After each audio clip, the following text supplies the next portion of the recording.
Okay, so I have a pizza peel. If you don't have a pizza peel, you can use the back of a cookie sheet, or if you're using a pizza oven, well, I don't know what you do because you need something. You need something for that pizza oven, like something long. You don't want to get too close to it and burn yourself. So I like to dust it with both flour and cornmeal because I hate it when it gets stuck to the peel. Nobody wants a pizza that's been folded over. I don't mind a little extra something on the bottom. So I'll spread it around, take some cornmeal, a generous pinch, maybe up to the, up to here, pinch. I'm gonna do a little more.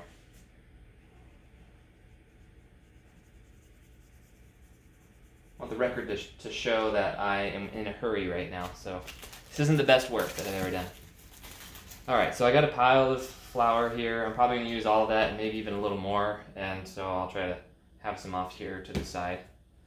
And the goal is to give it just enough flour so that it won't be wet and sticky, but not too much flour that it tastes like cardboard. And it's sourdough and it smells amazing. And I'm just going to scoop it out of this thing. It's not a big deal. If it stays round, it'll get there eventually. And this is a very wet piece of dough right now. So I'm just trying to get some flour underneath it so it doesn't stick so bad. And now I'm going to start working the inside to the outside. And then wherever it's sticky, I'll just grab some of my reserve flour and kind of pat it on here. People love this. I don't care. You're going to get bubbles. You don't need those big air pockets. You'll get them regardless. So don't worry about popping them. I do because I just think that they burn too easily. So I got my ovens preheated to 550. In fact, I'm going to set it to broil because the pizza steel is now hot enough on its own. So really, I just only need to worry about heat from the top. So I'm going to keep doing this. This is going to be a big piece. I did not plan this very well. I didn't measure it very well, I should say. So note to future self. Use a little less. So I'm going to just be gentle with it. I'm not going to throw it up in the air or anything like that. I'm going to try to find the thick spots and just tug on them and spread them. And I'm going to try to coax a nice circular shape out of this. You see it's still pretty wet here. And that wet is just asking for it to be stuck on your pizza peel. You don't want that. I'm going to keep doing this a little more. It's getting a little harder to find the thicker spots, so might need to lift it up. And hopefully it doesn't tear when you do this. If it does, it's not the end of the world. It's going to taste good because it's sourdough. All right, this is pretty huge. So I think I'm happy with this size. Something happens. It goes from here to here and it seems to shrink. So, it's okay if it's a little bit bigger than you intended. Because once it gets here, yeah. So, now that it's on here, if it tears, you can just pinch the hole. And a little trick, if you feel that there's a sticky spot, you can lift up the dough and blow, and that'll blow some flour that's free, and it'll blow onto that spot.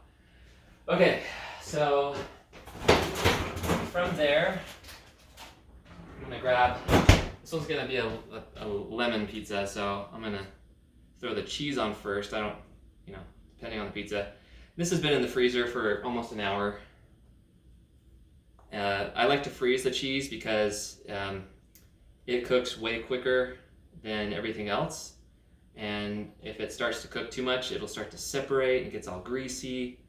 And it's just a greasy mess. Okay, so there's that. Sprinkle some garlic on it.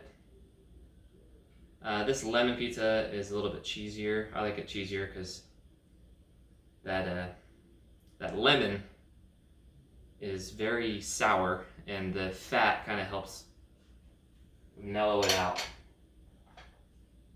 Might put some more cheese on it. Anyway, that doesn't matter. I think the main important part is how do you get that dough separated. and you've seen it. So Merry Christmas. I'm gonna throw some more cheese. I think that looks good. Save the rest for my next pizza.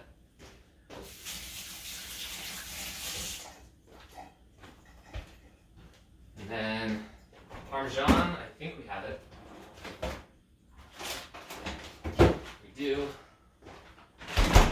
That goes on. I also have basil, but that won't go on until it comes out. Otherwise it'll burn. Ruins the flavor. Look, put a lot of this on. All right. Last is the lemon. I'm gonna save that one. It's kind of thick, so maybe I'll save it in case I feel like I don't need it.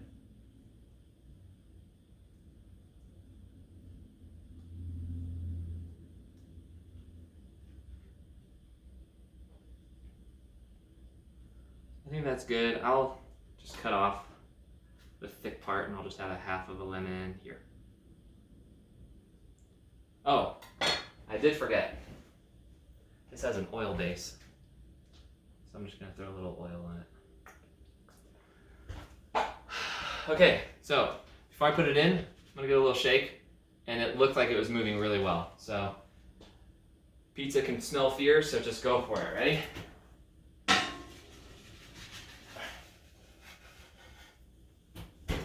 All right, so that got a little stuck, but it's still gonna be oval-ish. Oval enough, you'll still impress your friends. So I'm in a hurry, so I'm gonna make the next one, but that's how you do pizza. When it comes out, I'm gonna put it on a rack to cool a little bit. You put it on something flat like this, and it'll steam itself and it'll be soft. And nobody wants soft or wet or soggy pizza, so I'm trying to think. I think that's it. Woot!